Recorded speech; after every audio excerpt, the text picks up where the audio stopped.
بسم اللہ الرحمن الرحیم۔ السلام علیکم ناظرین، عنایا چیمہ وائس میں خوش آمدید۔ ناظرین، آج میں آپ کے ساتھ بہت ہی سبق آموز واقعہ شیئر کرنے والی ہوں۔ تو واقعہ شروع کرنے سے پہلے میرے چینل کو سبسکرائب کر لیں اور ساتھ لگے بیل کے بٹن کو پریس کر لیں تاکہ میری ہر نئی آنے والی ویڈیو کا نوٹیفیکیشن آپ تک پہنچتا رہے۔ شکریہ۔ بد کردار عورت اور مرد کی سب سے بڑی نشانی یہ ہے کہ وہ رشتوں کی پہچان بھول جاتے ہیں۔ ایک روز ایک شوہر جب باہر سے اپنے گھر میں داخل ہوا تو دیکھتا ہے کہ اس کی بیوی زاروں کی طرح رو رہی ہے۔ رونے کا جب سبب دریافت کیا تو بیوی کہنے لگی، ہمارے گھر کے پیڑ پر بیٹھنے والے پرندے بسا اوقات مجھے بلا شرعی حجاب اور بغیر پردے کے دیکھتے ہیں، تو مجھے ڈر لگتا ہے کہ کہیں اس میں اللہ کی معصیت اور گناہ کا ارتکاب نہ ہوتا ہو، جس کا اگر مجھے ایک دن اللہ کے سامنے حساب دینا پڑ گیا تو میں کیا جواب دوں گی۔ بس یہی سوچ کر اور اسی خوف سے میں رو رہی ہوں۔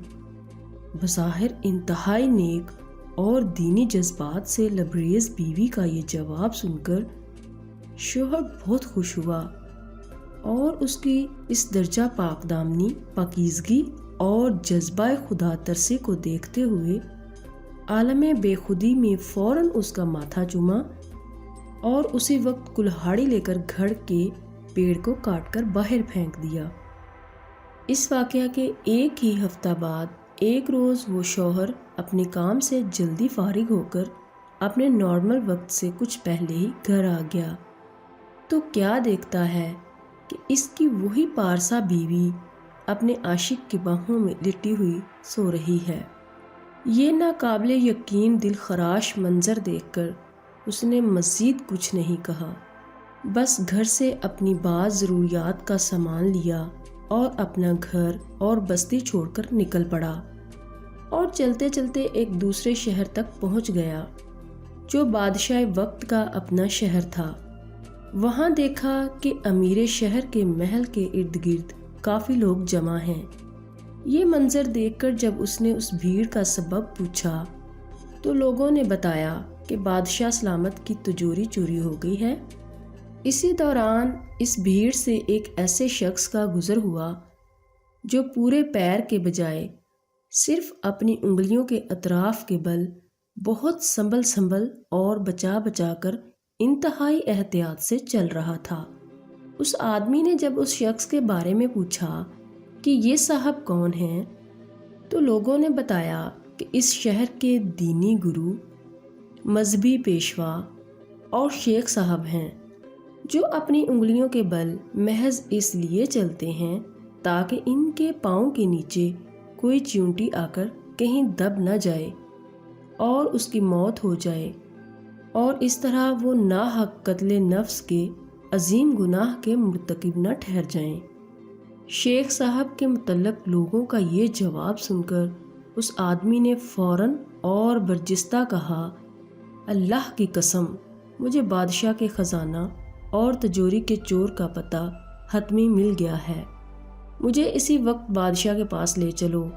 بادشاہ کے پاس پہنچ کر ابتدائی حال چال کے بعد اس آدمی نے عرض کیا، بادشاہ سلامت، آپ کی تجوری کا چور کوئی اور نہیں بلکہ آپ کے اس شہر کے دینی گرو اور مذہبی پیشوا شیخ صاحب ہی ہیں۔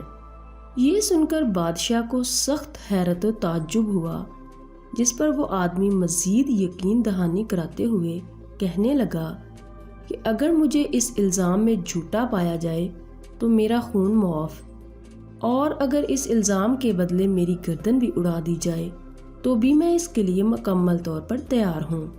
آخر کار بادشاہ نے اس کا اتنا پختہ جواب سن کر شیخ صاحب کو فوراً دربار میں حاضر کرنے کا حکم دے دیا۔ انہیں دربار میں لایا گیا۔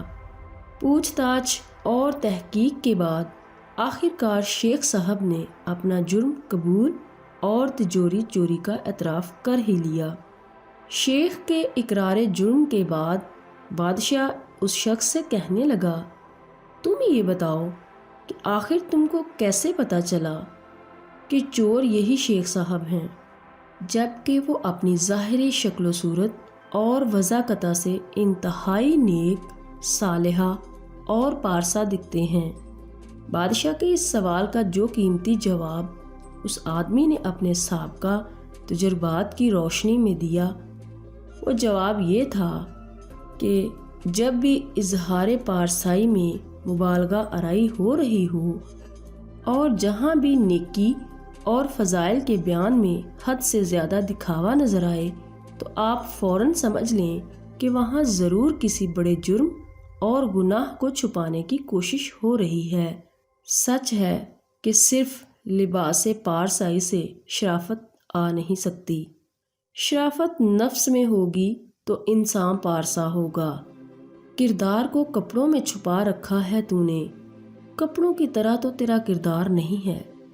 اللہ رب العزت ہم سب کو ظاہر کے ساتھ ساتھ اپنے باطن کو بھی سنوارنے کی نیک توفیق دے، نیز ہمیشہ سچی پارسائی اور حقیقی تقوی نصیب فرمائے، آمین یا رب العالمین۔